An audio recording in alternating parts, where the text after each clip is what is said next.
Scotland is at war and has just won a great battle. Macbeth, a general in the Scottish army, is the hero of the battle. On his way home afterwards, Macbeth and his friend meet 3 mysterious witches. Somehow the witches already know Macbeth's name. They tell him that he is going to be promoted and that he will be given more money, land and power. When they say, "Macbeth, the future king," Macbeth is confused and doesn't really believe the witches. Soon afterwards, Macbeth receives a message from Duncan, the King of Scotland. King Duncan wants to reward Macbeth for his victory and has decided to promote him, giving him more money, land and power. This is exactly what the witches said would happen. So Macbeth wonders if it is also true that he will become king one day. Macbeth's wife, Lady Macbeth, soon hears about her husband's success and the witches' predictions. She becomes excited about the idea of her husband becoming king, and she wants to be the queen herself. But she's worried that Macbeth won't do anything to make it happen. So she comes up with a plan to murder King Duncan, who is coming to stay at the Macbeth's castle that night. At first, Macbeth doesn't like the idea, but Lady Macbeth has a very powerful personality and is very cold-blooded. She persuades him that murdering Duncan is the best thing to do and that she will plan everything.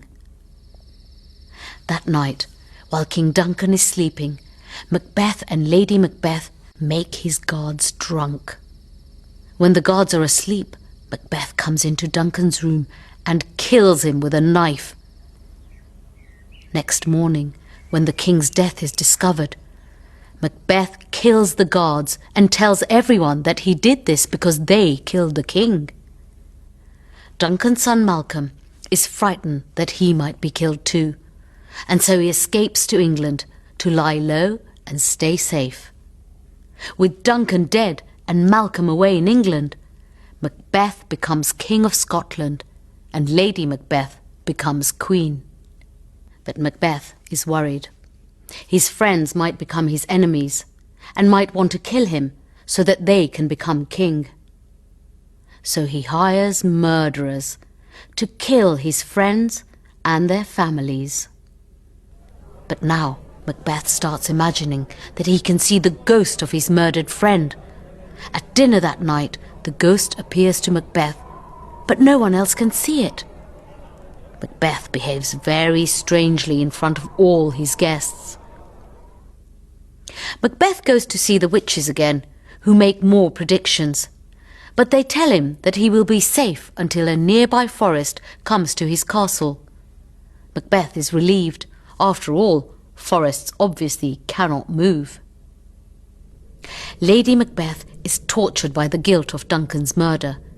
She has started sleepwalking and thinks she can see blood on her hands. She cannot get her hands clean. She finally goes mad and kills herself.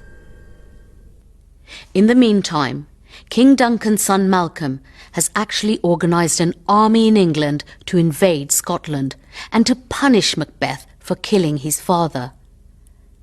Macbeth's other enemies join with him, and the army march towards Scotland. Macbeth waits for the English army at his castle and is convinced the witches' predictions mean he's safe. But he's terrified when he hears the English army is using branches from the trees of the forest to protect themselves. He realizes what this means. The forest really is coming to his castle. Macbeth is no longer safe and is killed in the battle. With Macbeth dead and his head cut off, Malcolm becomes the new King of Scotland.